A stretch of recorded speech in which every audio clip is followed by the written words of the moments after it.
o'clock, I'd like to call the city council meeting to order. Would you please stand for an invocation by Shane Sevy?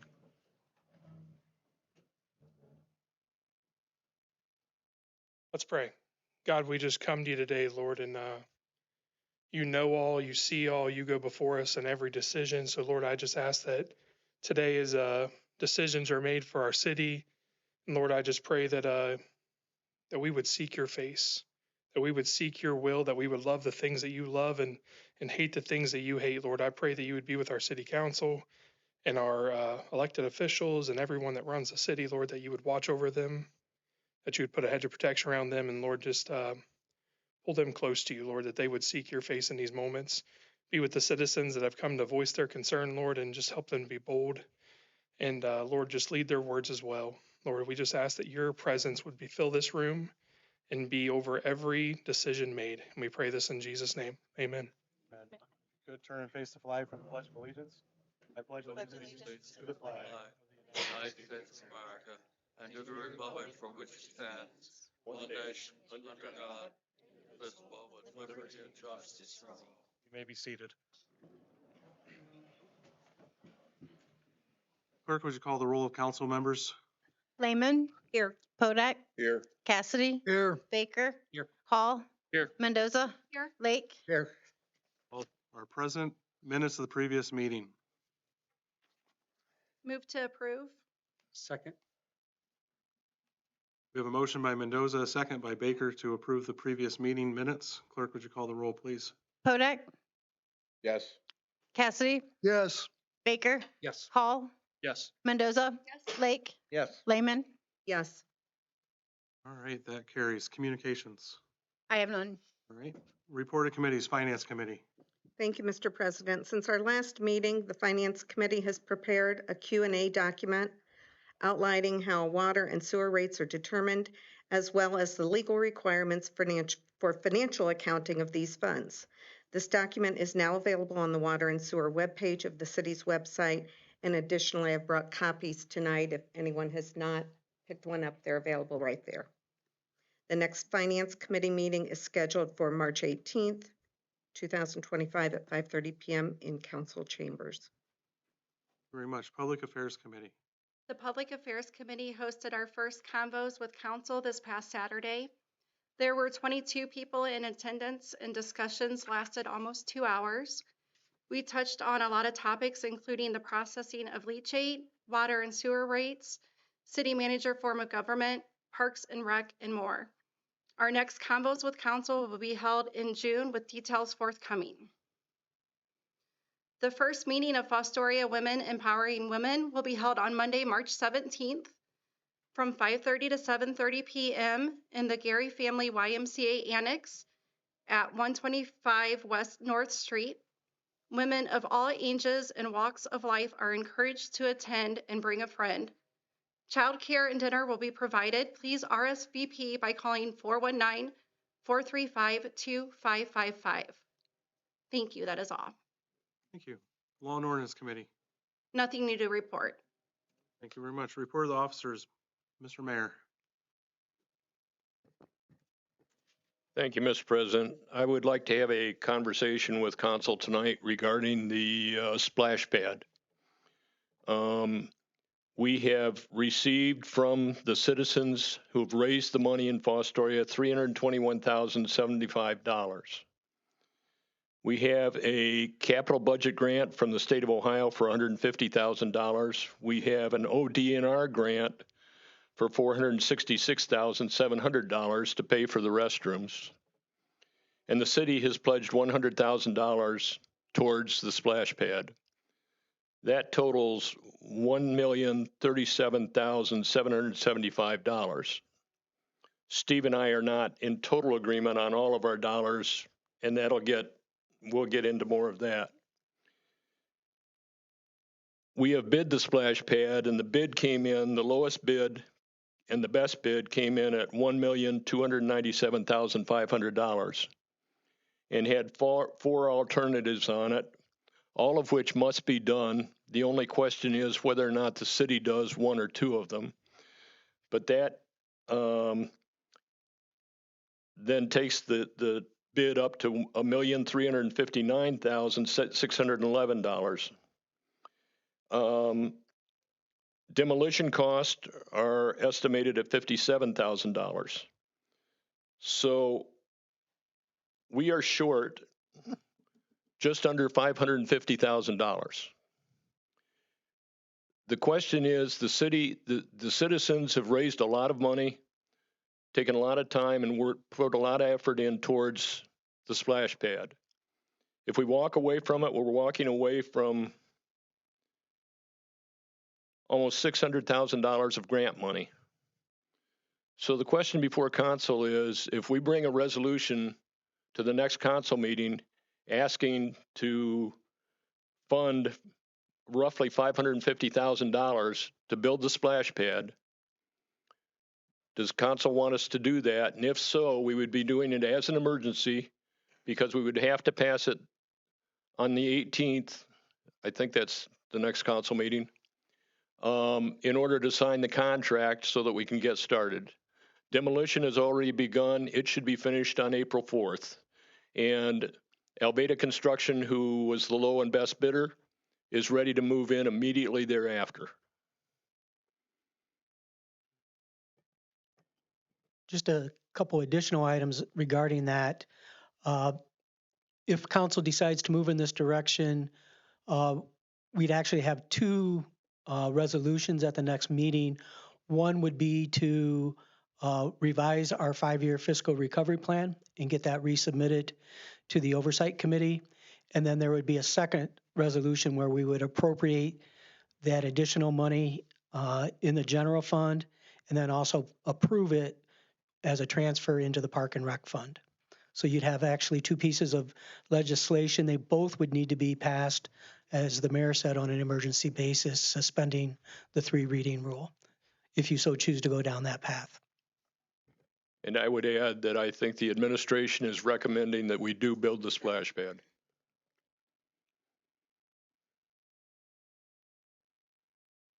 And the If it's- alternative is nothing. I'm sorry? The alternative is nothing. The alternative is probably nothing, because We can scale it back. if we hold off and bid it again, it's only going to go up with inflation and everything. I favor proceeding for several reasons. I know things are tight. I think that we kind of promised the citizens to have this thing done. I think it really will enhance our community, that plus the playground that's going to be adjacent to it. These are very positive things for Fostoria. This is not the best financial time for it. If we can spread that debt out a little further to where we can, if the finance director and you feel comfortable that we can service that additional debt, I think we really ought to proceed.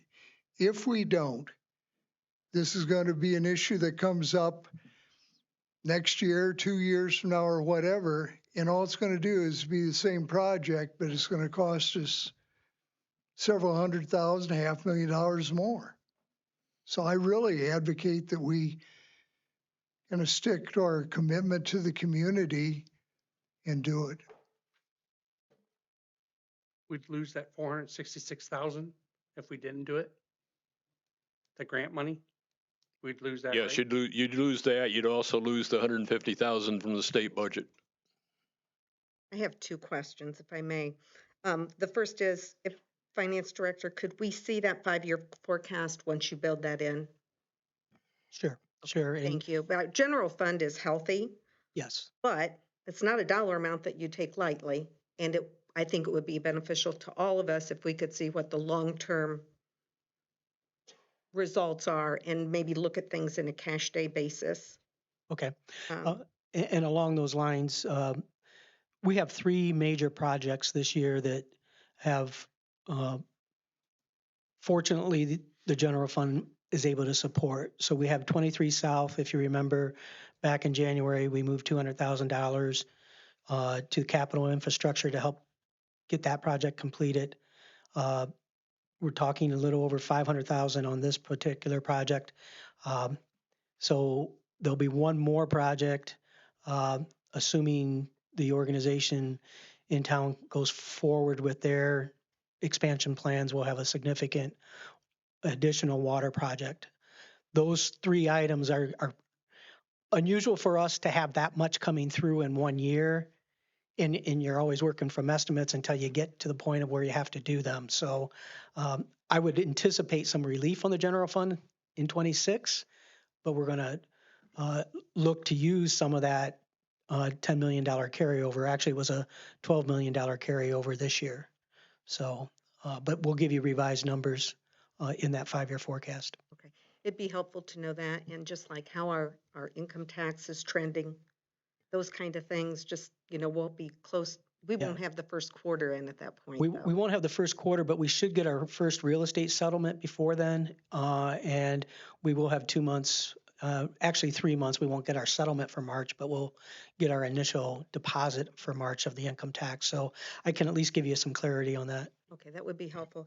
And then my other question would be, should council not move forward with this, what's going to become of all those donations, the 321,000 that was raised locally? Do those, because somebody's going to ask that question. I don't have the answer to that. I've never come across such a thing. Part of me believes they probably would, I would think Go they'd have back to to be the distributed back, donators, but yeah. I don't know. yes, Which went through Vision 2020, so it would correct. be, They would have all that yeah, detail. that would be, they would be the lucky recipients of that. too. Correct. Okay, all right, thank you. I just have a comment.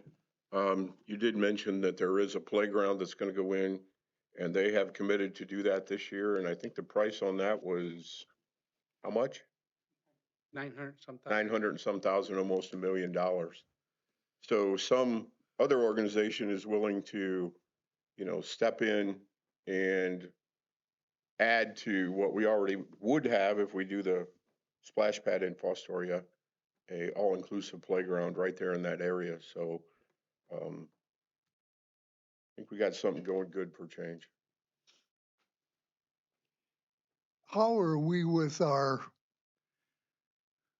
funds to cover water lines? I know we were spending a lot of money on broken water lines during the cold snap. And I know we've got one that's going to have to go under the railroad track. That's going to be fairly expensive. We think we may have found a workaround around that one, Okay. but you are correct. We have hit a lot. And I don't want council to confuse issues because the water fund and the sewer fund are standalone items. Right. And we cannot be using, and we shouldn't be using necessarily our general fund dollars to support those two entities. It's really not appropriate.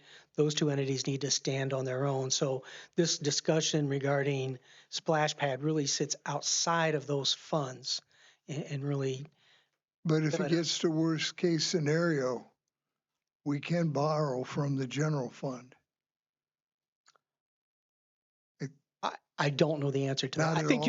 you could advance. Yes, you could advance to the general fund or from the general fund into the enterprise fund, and the enterprise fund would have to pay it back. But again, you have to have a method of. Emergency even longer. Yeah, you'd have to have a method to get it paid back. I just think, I guess, worst case scenario with condition of the water lines and how much we're spending. So.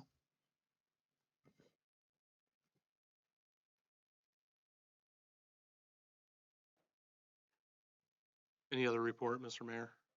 That ends my report. Safety Service Director, I have nothing at this time to report. Law Director, I also have nothing unless there are questions. and Director of Finance. Any?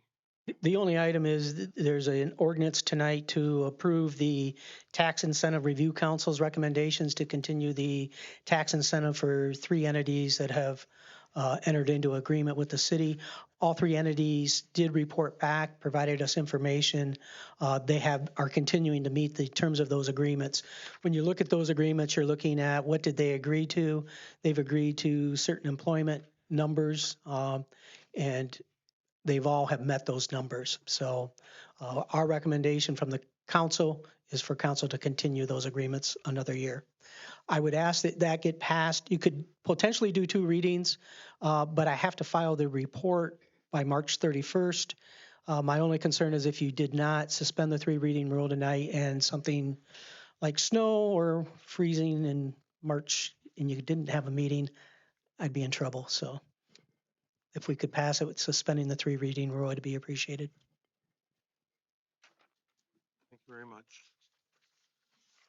At this time, we will move into the public portion of the meeting. We have several people who have requested time. We will go in order as they appear on the agenda. I would like to make a first address before we go into this portion. We have received a lot of letters via email and where people requested that we make statements on their behalf. And I just wanted to let everyone know that council does not partake in that sort of enterprise. You are more than welcome to make statements here as part of the public. You're more than welcome to find your own proxy to come to a public portion or have someone speak on your behalf. But council will not begin to speak or read letters that are sent to us because that's not part of the official business of our council. You are more than welcome to continue to reach out to council members. Send us your letters, send us your concerns. They did get read, but we are not going to read them during a council meeting. With that, we'll move into the people that requested public time. First up is Tawny Lejeune from the Seneca County Opportunity Centers, and they're here to represent March as Disability Awareness Month. So just in time. So, I'm not talking. No, you're not.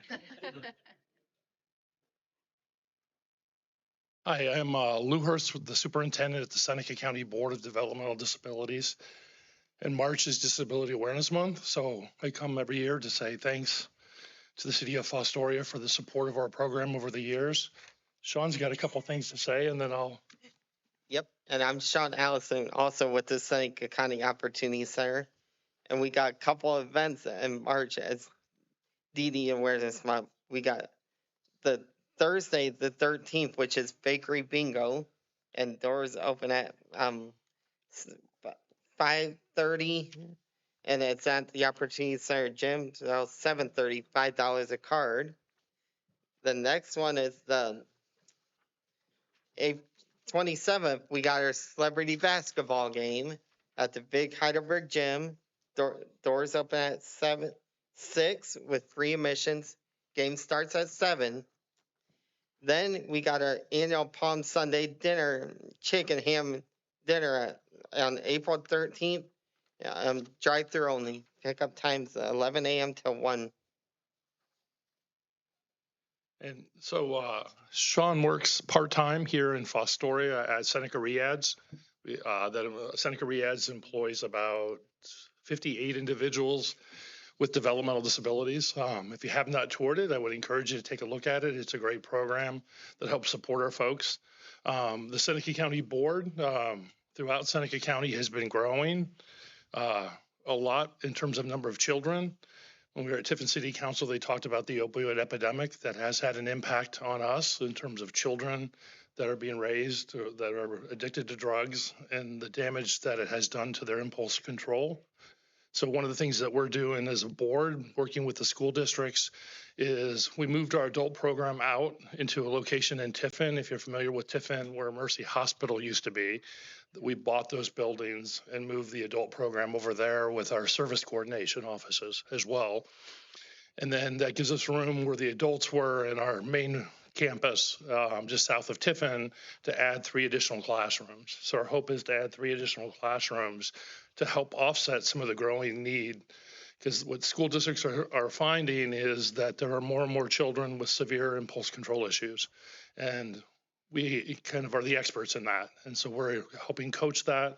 We're also working with parents throughout Seneca County to try to help provide supports.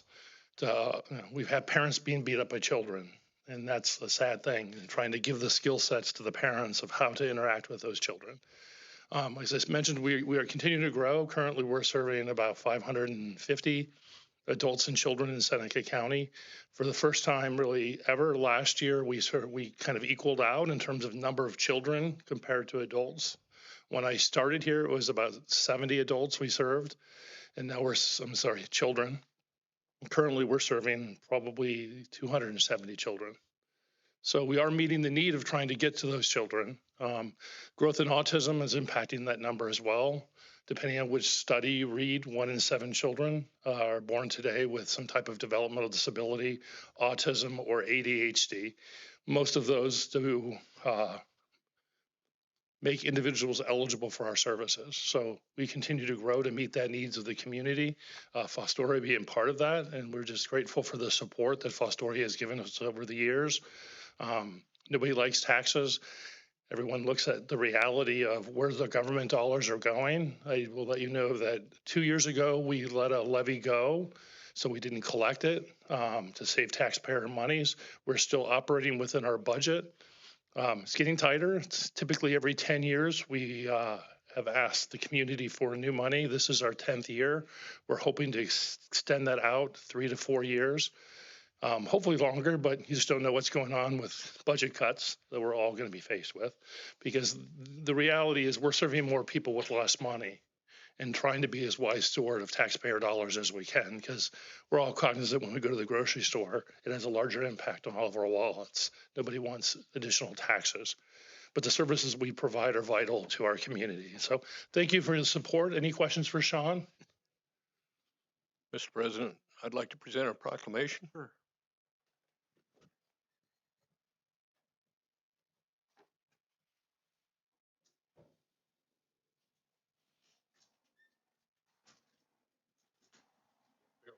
It's okay.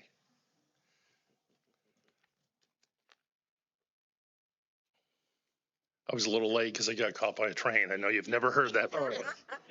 Not here. Do you want the mic? Yeah, okay. Whereas individuals with developmental disabilities share a vision for a good life, and whereas each individual has abilities, skills, and talents to enrich the community and people around them, and whereas individuals with and without developmental disabilities live and work side by side across the country to form strong, diverse communities, and whereas the most effective way to increase developmental disability awareness is through everyone's active participation in community activities and the openness to learn and acknowledge each individual's contribution. And whereas we encourage all citizens to support opportunities for people with disabilities, and now therefore be it resolved that I, Donald L. Manel, Mayor of Fostoria, Seneca County, Ohio, hereby recognize the month of March as Developmental Disabilities Awareness Month, and I encourage all members of our community to become a friend of someone with individual, intellectual, and developmental disabilities. Very much. You're welcome. If I could say just one more thing real quick is we couldn't do what we do without great people. Amy Miller is here. She is one of our directors that's in charge of our advocacy and support services, which is essentially helping individuals find their voice and then also assuring the protections of individuals through that people aren't being abused or neglected. And she's just a great addition to our team. So thank you all very much. If you ever have any questions, don't hesitate to reach out. We're here to help support you. Thank you for all that you do. Thank you for your service. Thank you. Thank you. Thank you very much.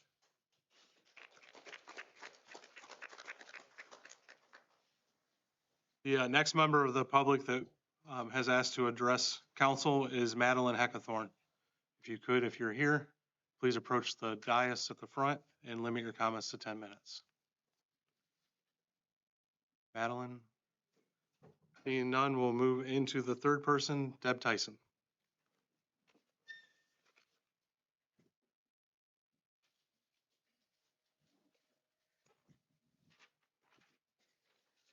Okay, Deb Tyson, 800 Woodward Avenue, Lot 9. I had to change what I was going to say. I want to thank all who showed up to the Compost Council. It meant a lot that the majority of council was there.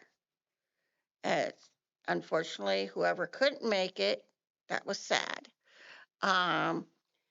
But I also want to give a special thanks to Commissioner Bill Franker, and I have his permission to use his name tonight,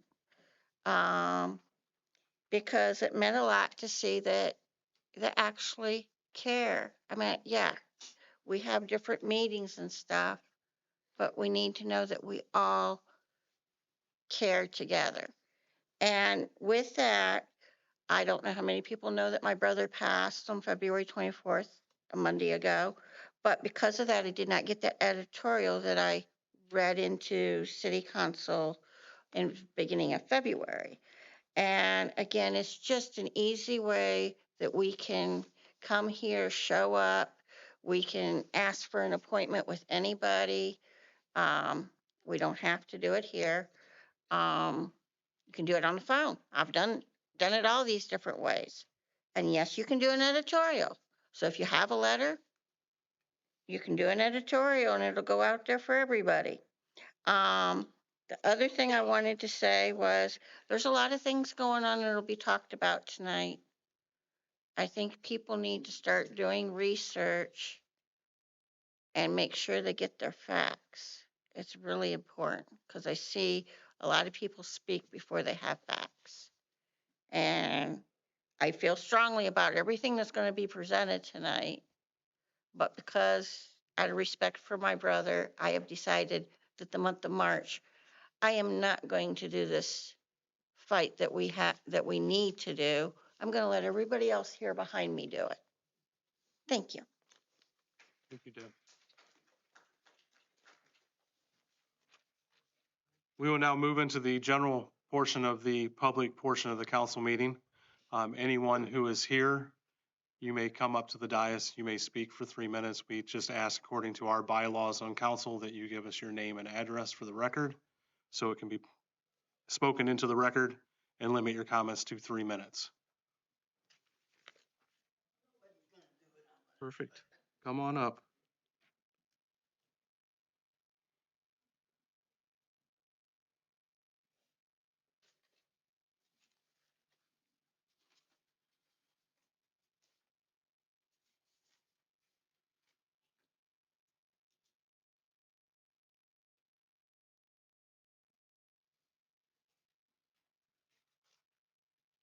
My name is Sylvia Quiroga, and I'm only here for the splash pad deal because my grandkids moved from Lipstick over here, and I am hoping that you guys will take consideration and do that for the kids here because Lipstick's got a nice one, and I would like my grandkids to know and feel that Fostoria can do something like that for them. You know, since there's nothing for them to do, but I would like, seeing if you guys would vote it in. That's all I got to say.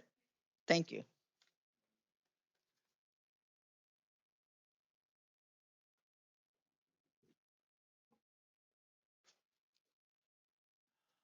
Paul Allison, 118 and a half West Center Street, Apartment 2. I'm happy to be able to address you. I haven't, since I had a fall back in July, I've had difficulty walking, and I'm speaking a little bit about that. We had our Records Commission meeting on Tuesday during the, it was snowing, it was cold, and the wind was blowing, and I had difficulty getting here walking. But part of the problem was there was no, from the street to the sidewalk, people did the sidewalk somewhat, but they didn't provide a path from the street to the sidewalks, and including where the city was. And I nearly came a cropper when I was trying to get onto the city hall, and I nearly fell down. It's a pet peeve of mine regarding sidewalks and the people not doing their sidewalks downtown and other places. It's been a pet peeve of mine for years and years and years, and I've spoken about it numerous times over the years, but nothing ever seems to be done. But again, I would anticipate perhaps you should consider hiring somebody to do the downtown area, the whole area, because we got a lot of vacant places or vacant buildings where people aren't in any longer. And rather than relying on them to do it, we would hire somebody to do the whole thing and maybe bill them for the cost. Just a thought. Thank you. Thank you, Mr. Allison.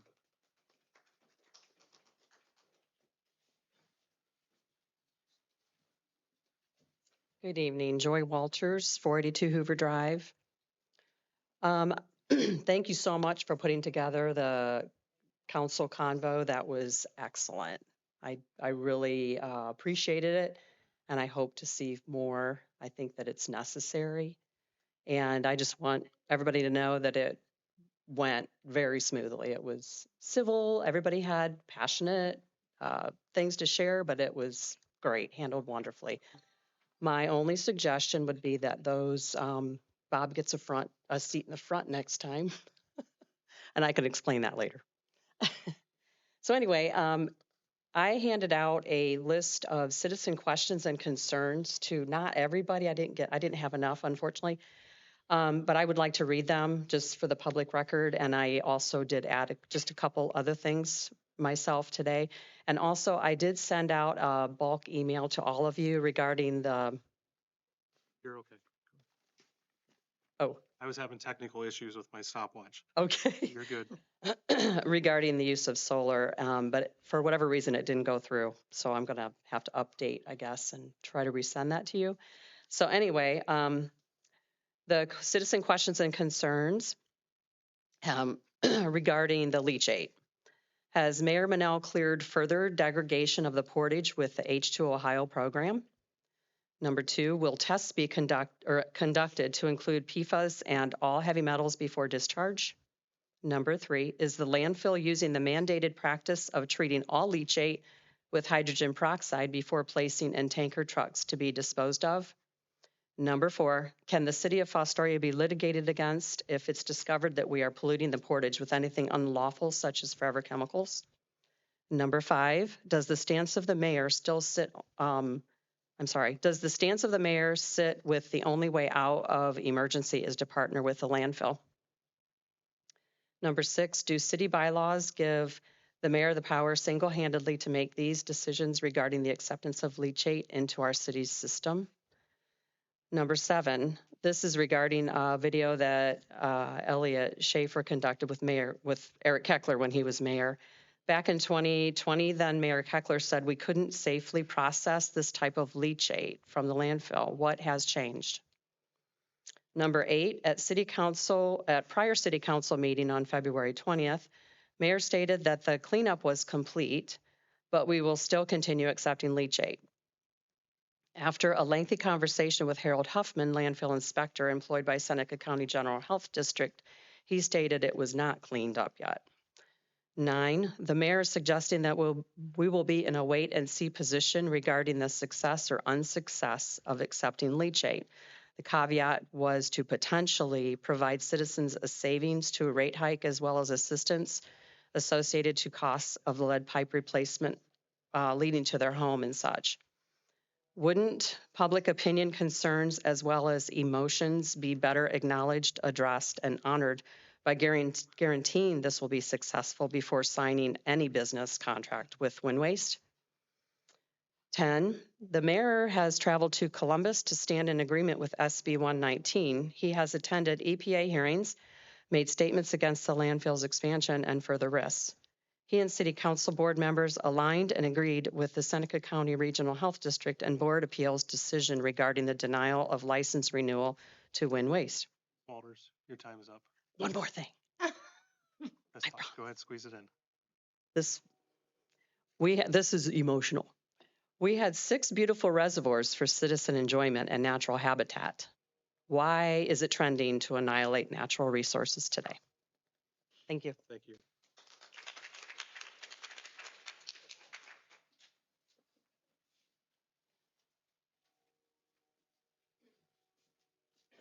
So can I talk? Is that okay? Yeah, if you can just state your name for the record, if you don't mind. I'm Tori.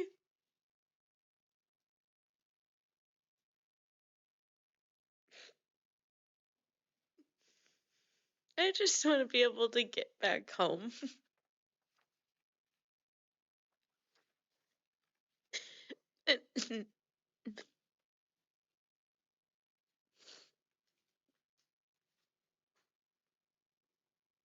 Sorry, I'm like really tired. I was driving earlier and my keys were taken.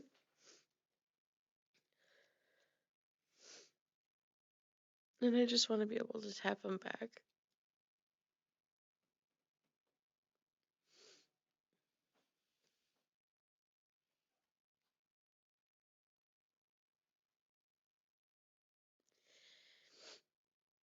That's it. Right. Thank you very much.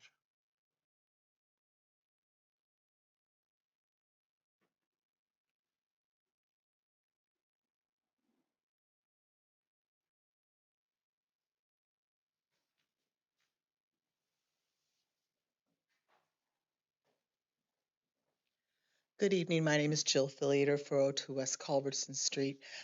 Just going to do a couple things. I had to change my format a little bit. I do real quickly would like to say I do hope that everybody does look at your the leachate and the water system. I've had numerous conversations up the food chain with Ben Nutter, BG, EPA. They are doing the testing allegedly on this runoff water, as they said, but they have no idea about the federal EPA issues. They've sent me to somebody in Columbus to make sure that we're actually following that end of the separate water line properly, because they're not 100% sure that we are, being that we are doing the treatment stuff and we're still not finished with the EPA. So please make sure you educate yourselves to make sure that we are doing everything we're supposed to be doing legally so that we don't end up with a bigger problem. The other thing I want to talk about real quickly is the splash pad. You know, that's been my pet project for a very long time. And I know that we had a problem with the donations and got the donations, although the numbers aren't quite what I know the numbers to be, but hey, they're close. I do hope that you do take in consideration that they do get done. My understanding was we were going to revamp the proposal so that it would be able to be a lower bid, but I don't know if that transpired based on the numbers I'm reading from what you're saying it was done. So I am a little concerned. I do know that we do tend to have a pseudo-managerial form of government right now because we are using a lot of non-city people to do things. Vision 2020, the FEDC, the chamber, they're not affiliated with the city of Fostoria. They are their own separate nonprofits. And I'm a little bit concerned that I am for managerial form of government, but keep that managerial form of government city people that are actually part of the city and not nonprofits doing their own thing. Thank you very much.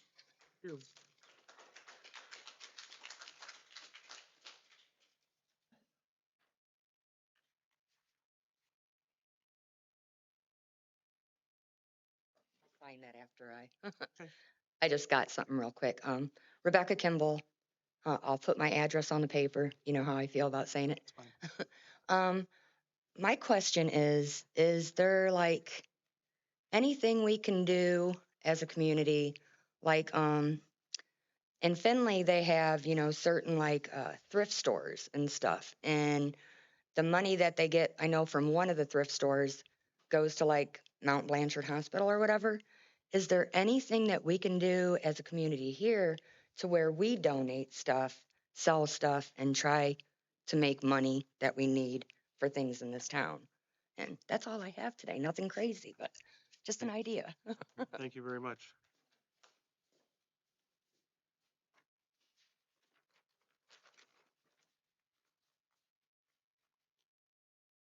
Anyone else from the public wish to address council this evening?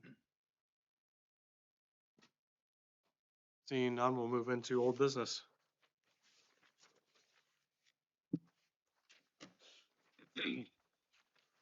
The first ordinance, I believe, remains tabled, so we'll skip right to the second one.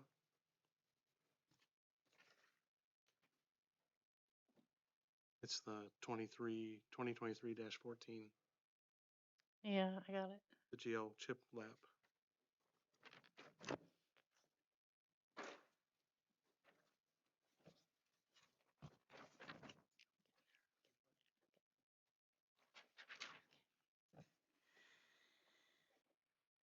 An ordinance correcting ordinance 2023-14 in advance to the CHIP LAP grant fund. where be the ordinance 2023-14 authorized in advance of $24,000 from the general fund to the CHIP LAP fund should have been an advance of $23,950 and a transfer of $50.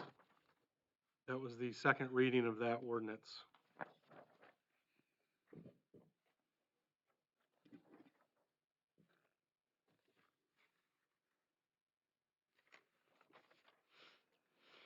An ordinance adopting and amending ordinance number 2024-105, permanent 2025 appropriations by appropriating from unappropriated funds in the opioid settlement fund and declaring an emergency to exist.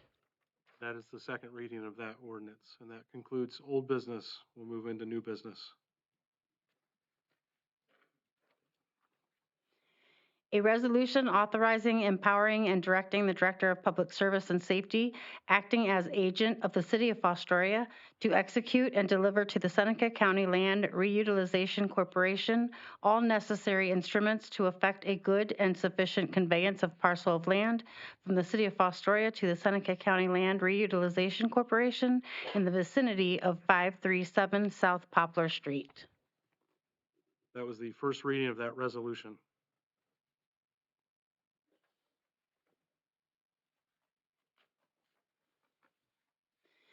A resolution authorizing, empowering, and directing the Director of Public Service and Safety, acting as agent of the City of Fostoria, to execute and deliver to the Seneca County Land Reutilization Corporation all necessary instruments to effect a good and sufficient conveyance of parcel of land from the City of Fostoria to the Seneca County Land Reutilization Corporation in the vicinity of 402 Ohio Avenue. That is the first reading of that resolution.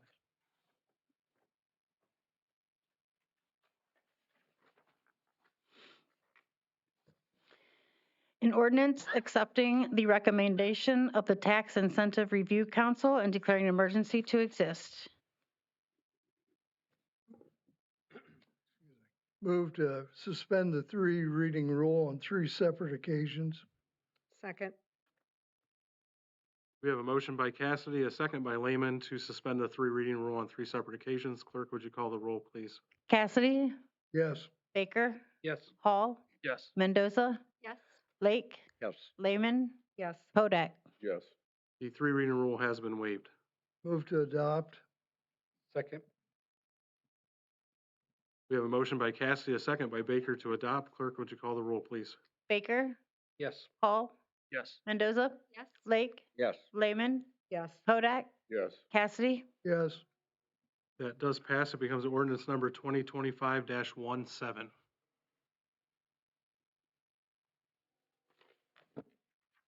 Thank you.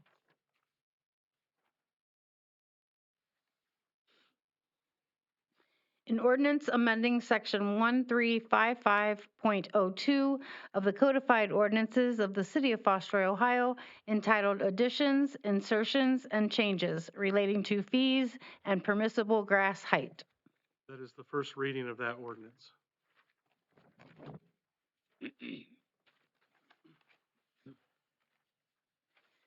An ordinance amending section 917.02 of the codified ordinances of the City of Fostoria, Ohio, entitled Tree Lawn Maintenance relating to permissible grass height.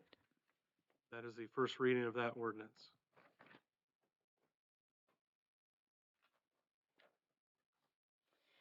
An ordinance amending section 1307.02 of the codified ordinances of the City of Fostoria, Ohio, entitled Duties of Owner relating to permissible grass height. That is the first reading of that ordinance.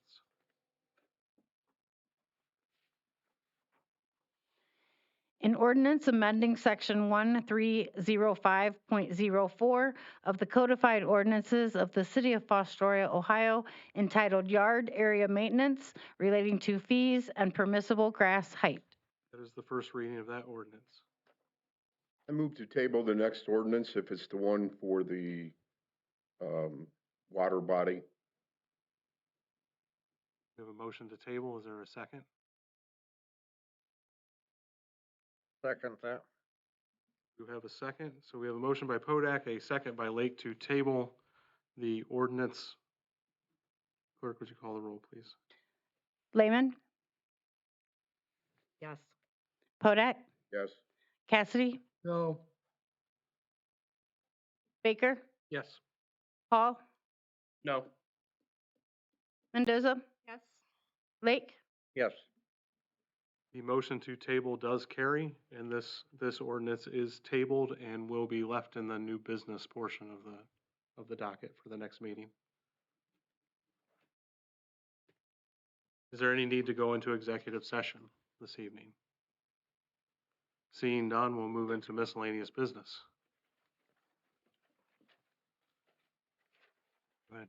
Mr. President, if I may, Yes, Councilperson Baker, or Hall, sorry. tonight will be my last city council meeting as I will be resigning my post as council at large. Just a quick thank you to administration, the rest of council. I've really enjoyed my time on council and appreciate everyone's efforts. So, thank you. We'd like to thank you also. I'm going to miss you, man. Mr. President, I have something too. Okay. Councilperson Cassidy. I'd like to spend a few minutes paying tribute to one of Fostoria's finest citizens. I'm referring to Mr. Gene Schock, a lifelong resident of Fostoria. A funeral mass was celebrated this morning and Mr. Schock was laid to rest in St. Wendland Cemetery. Gene was president of Fostoria Industries, heavily involved in St. Wendland Parish, very active in a number of local service organizations, the Chamber of Commerce, and the Fostoria Economic Development Corporation, just to name a few. This man exhibited a truly amazing ability to bring people together, identify a project, and get it done. Gene had a great gift to motivate. He had a great sense of humor. Humility was another of his fine attributes. Many of you know him. Many of you served in various committees with him, and I think you know what I'm talking about. You didn't have to be around him very long to understand that he was a very devout Catholic. He lived his beliefs, his faith, and he did not have to tell you. Volumes could be spoken regarding the example that that man set. On occasion, I would tell him that he was my positive role model. He would laugh and tell me to find somebody else to get that credit. I never figured out what that meant. This leader, this man of vision, has left Fostoria in a much better place than he found it. He may no longer be with us physically, but rest assured that his love for Fostoria and all of us will remain. Gene's favorite saying was, "Peace be with you." And you know that he meant it. I'd entertain anybody that wants to add to that. Feel free. Thanks, Mr. Cassidy. Any other miscellaneous business this evening?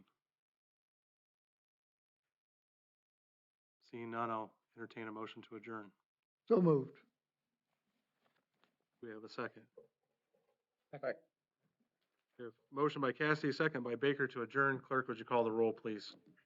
Lehman, Yes. Podak, Yes. Cassidy, Yes. Baker, Yes. Hall, Yes. Mendoza, Yes. Lake. Yes. We are adjourned at 6:49.